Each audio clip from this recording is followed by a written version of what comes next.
कीर्तन आहे देहूमध्ये. छत्रपती शिवाजी महाराजांनी कीर्तनाला यावं आणि मातीतच मांडी घालून बसावं. त्यांना नसतं का खुर्चीवर बसता आलं, मातीतच बसले ते. तुकोबा मोठ्या मनाचे, पायाखालचं गोंगडं काढलं आणि छत्रपतींना बसायला टाकलं. सांगितलं, राज हिंदवी स्वराज्याचं धनी आहात, जानता राजा आहात, अधिकार आहे तुमचा, बसा घोंगड्यावर. छत्रपतींनी नम्रपणे सांगावं, बुवा आऊसाहेबांची शिकवण आहे, जोपर्यंत संतांच्या चरणाशी बसलोय तोपर्यंत शत्रूला चरणाशी घ्यायची ताकद मनगटात आहे. ज्या दिवशी बुवा ज्या दिवशी तुमची बराबरी करायला जाऊ त्या दिवशी आमच्या सिंहासनावर भलता बसल्याशिवाय राहणार नाही, एवढं कळतं आम्हाला. आम्ही तुमच्या चरणाशीच बरे. काय नीतिमत्ता म्हणावी हो. म्हणून तर हिंदवी स्वराज्य उभं राहायची ताकद आहे. आमच्याकडे सरपंचाला खुर्ची नाही दिली की राग येतो. अहो चालू मरू द्या, माझी सरपंचाला सुद्धा खुर्ची लागते महाराज बरं का, त्यालाही राग येतो. नाही बाबा मला सन्मान दिला पाहिजे, मला सन्मान नाही दिला तो बघतो कसा कार्यक्रम होतोय. लय सन्मान देण्यात आयुष्य चाललं. नामदेवराय तेच तर सांगतात, लटके झाले कटके तेथे गाडग्या एवढे राळे, लटके झाले कटके तेथे गाडग्या एवढे राळे, लटके झाले कटके तेथे गाडग्या एवढे राळे, लटके झाले कटके तेथे गाडग्या एवढे राळे,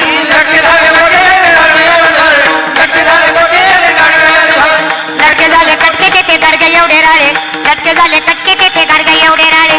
उडत चिमणी सरत झाले तिचे वाटी एवढे डोळे, उडत चिमणी सरत झाले तिचे वाटी एवढे डोळे, लटके झाले कटके तेथे गाडग्या एवढे राळे, लटके झाले कटके तेथे गाडग्या एवढे राळे, लटके झाले कटके तेथे गाडग्या एवढे राळे, लटके झाले कटके गाडग्या एवढे राळे,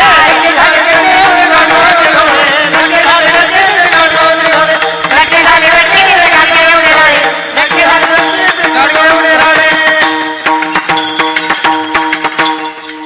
लटके झाले कटके तेथे गाडग्या एवढे राळे, उडत चिमणी चरत चाले तिचे वाटी एवढे डोळे. हे नामदेवरायांचे कूट अभंग आहेत. हे कुठून कुठून किती बी कुठले तरी कुठूनच कळत नाही त्याला कुठ म्हणायचं महाराज बरं का. कुठ म्हणजे जरा खोडकर, लटक म्हणजे खोट, कटक म्हणजे कुटानं. नामदेवराय म्हणले आयुष्यात सगळं खोटं निघालं. काय झालं नामदेव महाराज, अहो चिमणी उडत होती आणि उडता उडता चरत होती. असं कुठं होतं का महाराज, अहो काही बोलता का. अहो चिमणीचं डोळं वाटी इतकं होतं. कुणाचं, चिमणी, चिमण्यानो आपलं सॉरी माय मावल्यानो, चिमणी केवढी वाटी केवढी, एवढ्या चिमणीचं एवढं डोळं असतील का. अहो महाराज काही बोलता का, संत आहात ना. नामदेवराय म्हणले आम्ही लटकेशी न बोलू वर्तमान खोटे, विष्णुदास नामा म्हणे ऐसी यांची ख्याती, लटके जे बोलती पूर्वज नरका जाती. खोटं बोललं तर कुळच्या कुळ नरकाला जाईल. खोटं बोलणाऱ्याची जात नाही. खरं सांगतोय, मुंगी व्याली शिंगी झाली तिचे दूध किती, 17 रांजण भरले पिले 12 हत्ती. कोण व्याली, मुंगी, तिचं दूध 17 रांजण, कुणाचं, मुंगीचं, पिले किती 12 हत्ती. कुणाचं दूध, माय मावल्या. हा ऐका कीर्तन, काय ढेकळं वेळ लागणार आहे बाय. आयुष्य असंच चालय ग, कल्पनेची नुसतं आयुष्य खोट आहे. कर्म कमी बोभाटा जास्त, ज्ञान कमी अहंकार नको देवा. ही संत मंडळी यांना खऱ्या सुखाचा आनंद दे. या बाधेतनं बाहेर काढ. लय बेकार बाधा ही कल्पना. संकल्पे सृष्टी घडी सवेची विकल्पोनी मोडी, मनोरथांच्या उतरंडी उतरी रची. ही कल्पना एका माणसात एका मिनिटात राजा आणि एका मिनिटात रंक करते. नको देवा असली कल्पना. काय करायचं जगात, काही खरं नाही राहिलं बघा. तुम्हाला खरं सांगते, एवढा जरी सुंदर कीर्तन सोहळा केला तरी अख्खं गाव चांगलं म्हणल असं नाही. 2-4 तरी खौट बोलणारच महाराज बरं का. कुणी म्हणलं की नाही, अरे काय सांगायचं कीर्तन आहे, ती म्हणणार त्याचं काय, लोकांचं खायचं लोकाला द्यायचं, लोक आहेत ती महाराज बरं का. कुणी म्हणलं की नाही, अरे अभिष्ट चिंतन सोहळ्यानिमित्त त्या पाटलांच्या शिवलाताई पाटलांचं कीर्तन ठेवलं म्हणे. ती म्हणणार हा त्यांनी ठेवलंय पण ती येईल का, म्हणजे येऊस तर पोटात गोळा, काही गरज आहे का महाराज. लोक लय बेकार, लोक जगूही देत नाही आणि मरूही देत नाही. म्हणून माझी विनंती आहे, लोकाला गाडी आणलेली बी सांगायची नाही, आणि हप्ते भरले नाही म्हणून बँकेनं लिहिलेली बी सांगायची नाही महाराज बरं का. जे ते शांततेत करायचं, लोकांना काही घेणदेण नाही. बघा, गोरी बायको केली तरी लोक म्हणतात बापरे याला बरी दिली, आणि काळी बायको केली तरी म्हणतात आई गो याने बरी केली. अरे मग करू काय? सगळ्याच मध्यम कलर कुठनं आणायचा आम्ही महाराज? लय अवघड. मला विचारा ना, शांत कीर्तन केलं नेबळाट होतं, काही कळा नव्हती, उभं राहिलं आणि गेलं. जरा हसून खेळून एनर्जीने कीर्तन केलं, गेलतो कीर्तनाला, येत काय नाही येड्याला, नाचू नाचू जिरवतो. अरे करू काय? कुशीत जगू देत नाहीत महाराज माणसं. लोक कीर्तनही करू देत नाही आणि संसारही करू देत नाही. मग जाऊ द्या, अनंत वाचाळ बरळती, कशाला या कल्पनेत पडायचं? लोकांनी चांगलं म्हणावं ही अपेक्षा नकोच देवा.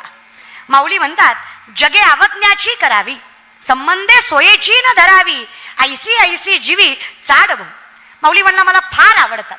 माऊली म्हणतात मला फार आवडतो लोकांनी बोललेलं, कारण जोपर्यंत लोक नावं ठेवतायत तोपर्यंत मी भजन करणार. ज्या दिवशी लोक प्रशंसा करतील मी स्वतःचं कौतुक करणार आणि देवाला विसरून जाणार. याच्यापेक्षा लोकांनी त्रास दिलेला बरा, लोकांनी त्रासच द्यावा. आणि तुम्हाला तर सांगते माय, तुम्ही तर मनावरच घ्यायचं नाही, यांना तरी परमार्थ करावा लागतो. तुम्ही नुसतं वैष्णवाचं घर सांभाळा, जगाचा मालक तुमच्या संसाराची राखणदारी करतो. काही लागत नाही माय तुम्हाला. लय गोड आहे तुम्ही, लय पेटच्या बाया तुम्ही तर लय गोड आहे काय, आई शपथ लय गोड आहे तुम्ही. तुमचं तोंड सोडलं ना बाकी तुम्ही लय गोड आहे महाराज बरं का.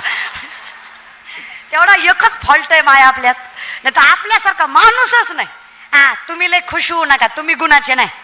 हा आम्ही बोलतो त्याचं कारण तुम्हीच आहे महाराज बरं का. तुम्हाला लेख म्हणून सांगते, काही देऊ नका बायकांना, पैसा अडका कपडे लत्ते काही नको, फक्त 4 माणसात सन्मान द्या.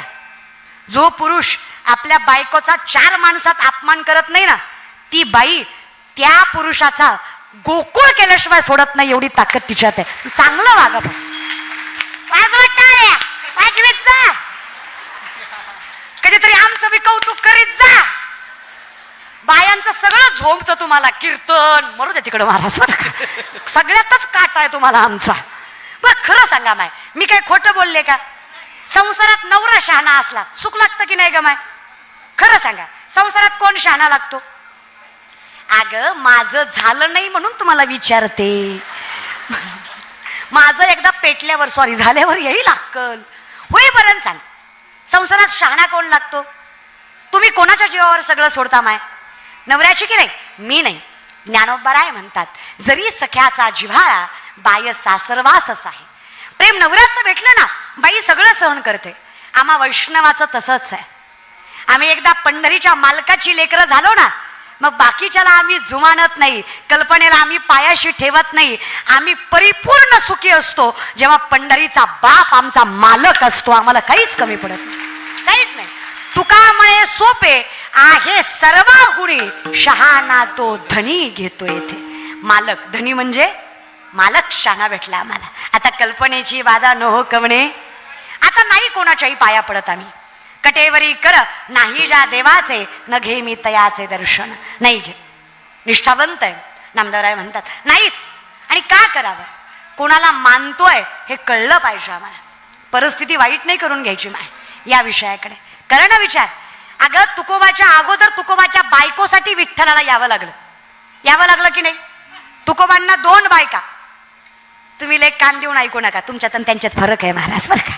ती काय झालं, पहिली बायको रखमाबाई, तिला बाळ होत नाही म्हणून आईबापाने हट्टा खातर दुसरी करायला लावली. पण दादा देव पण इतकी मस्करी करतो ना, दुसरी बायको केली आणि दुसरीच्या अगोदर पहिलीलाच लिकरू झालं. देव बी लय मजा घेतो महाराज बरं का. 2 बायका, पहिली रखमाबाई आणि दुसरी जिजाबाई. श्रीमंत घरची पोरगी ती जिजाबाई. पुण्याचं सासर तुकोबारायांचं. गुळवे सावकाराची पोरगी तुकोबारायची बायको आवली. जिजाबाई आवली एकच बरं का, खरं नाव जिजाबाई, टोपण नाव आवली. 3600 एकर ऊस होता तिच्या बापाचा पुणे जिल्ह्यात. 3600 एकर ऊस होता ऊस. 1425 माणसं एका दिवशी जिच्या बापाच्या हाताखाली ती नवऱ्याच्या घरी मिठा सोबत भाकरी खायची. 2 BHK तुमच्या सुनाचा माहेरी, पण काय नाचती महाराज भांडणात. नुसतं बोला तुम्ही काही. माझा काय त्या भिकारी नव्हता, तो यासारख्या दलिंदराच्या दारात दिले, ले मोठ्याची मी, माझं डोळं फुटलं मी तुला वय म्हणलं, तुझ्या आधी लई चांगलं चांगलं बघाय आलतं मला, माझं नशीब नासक, मी तुझ्या पदरात पडले. लईच अवघड आहे ग माया आपलं. आपल्याकडे हाय कमी पण बोभाटा लय आपला. एवढी श्रीमंत घरची पोरगी ग माय, पण नवऱ्याला शब्द बोलत नव्हती. 4 दिवस तुकोबा सापडत नसायचे, तरी आधी तुकोबांनाच भाकरी मग स्वतः. अशी बायको भेटायला भाग्य लागतं महाराज. आवली सारखी बायको भेटायला माणूस तुकोबारायच लागतो, बाकी कोणाचंही कामानं शक्य नाही महाराज. हे तुकोबारायांचं सामर्थ्य आहे की त्यांना आवली सारखी बायको भेटली. पुण्यवान होते दादा ते. मग काय, एके दिवशी असंच तुकोबाला भाकरी द्यायला चालल्या त्या, पायात काटा मोडला त्यांच्या. शेतकरी आहात ना तुम्ही? थोडेफार तुम्ही शेतकरी आहे का? शेत ना तुम्ही, शेत. एवढाच एक शब्द येत आहे मला, दुसरं काही सुद्धा येत नाही महाराज. तुमच्या आयराणीतला तेवढा एकच शब्द येत आहे, शेत. कारण आमच्याकडे वावर म्हणजे शेत महाराज. शेतकरी ना तुम्ही? हाय का? शेतकरी आहात ना तुम्ही? मग टू बी प्राऊड फार्मर रे. शेतकरी आहात कौतुकानं सांगा. बाकीचे कसे बोंबलतात, अध्यक्ष, सचिव, चेअरमन. आपण बी बोंबलायचं रे जरा, तसा स्वाभिमान पाहिजे का आपल्याला. बरं खरं सांगा, आयुष्याचा जुगार खेळून मातीमधनं सोनं पिकवायची ताकद ज्याच्या मनगटात आहे, ज्याच्या घरात कधीच भ्रष्टाचाराचा, लाचारीचा, तळतळाटाचा पैसा येत नाही, त्याला शेतकऱ्याची औलाद म्हणायचं, कौतुकानं सांगायचं शेतकरी दादा. खरं सांगते, मोठं व्हावं तर शेतकऱ्याच्या पोरानं व्हावं. आणि व्हावंच. शेतकऱ्याच्या पोराच्या बंगले, गाड्या, महाड्या असाव्याच का नसाव्या? कुणी टिकवलं एवढं सगळं सांगा. आर्मीत भरती होणारी पोरं शेतकऱ्याची का जागीरदाराची? आर्मीत भरती होणारी पोरं आपली शेतकऱ्याची का जागीरदाराची? शेतकऱ्याची. वारकरी संप्रदायात स्वतःच तारुण्य पणाला लावून वारकरी संप्रदायाची पालखी खांद्यावर पेलवणारी पोरं शेतकऱ्याची का जागीरदाराची? शेतकऱ्याची. आई वडिलांचं स्वप्न पूर्ण करणारी पोरं शेतकऱ्याची का जागीरदाराची? आणि वृद्धाश्रमात कोणाचे मायबाप? वृद्धाश्रमात नोकरीवाल्याचे, जागीरदाराचे, पैशावाल्याचे. ती कुत्र्याचं नाक पुसतं, बापाचं नको वाटतं त्याला महाराज बरं का. तसे आम्ही श्रीमंतच ना दादा. अरे आम्ही बाप फाटक्या धोत्रात का सांभाळे ना, पण आम्ही बापाच्या घरातच सांभाळतो. ही शेतकऱ्याच्या घरची शिकवण आहे दादा. अरे शेतकरी आहे ना, असं काय करता? चला सांगा दादा, शेतकऱ्याच्या पायात काटा मोडला, काही नवल आहे? मोडतोच. शेतकऱ्याच्या पायात काटा मोडला, शेतकरी काटा बघायला पाणी नाही सापडलं तर काय लावतो? लाजू नका, सगळे थुकाच लावतात. इथे काय फार हायजीन मेंटेन करायचं नसतं, थुकाच लावायचं असतं. पण खरं सांगा, एका थुक्यात काटा दिसतो, 2-4 वेळा तरी लावावं लागतो महाराज. तुम्हाला सांगते पेटकर, काटा मोडला जिजाबाईला, हो त्रास झाला त्रैलोक्याच्या नाथाला. माझी या सकळा हरीच्या आदासा. किती करतो तो पांडुरंग माझा त्याच्यासाठी. राजस करतो रे, लाडावतो. राजयाची कांता काय भीक मागे, मनाची या जोगे सिद्धी पावे. त्या पांडुरंग परमात्म्याला दया आली माय. ते जुनं भजन आहे बघा. लेकरांची सेवा केली सतु आई, लेकरांची सेवा केली सतु आई. कस पांग फेडू कस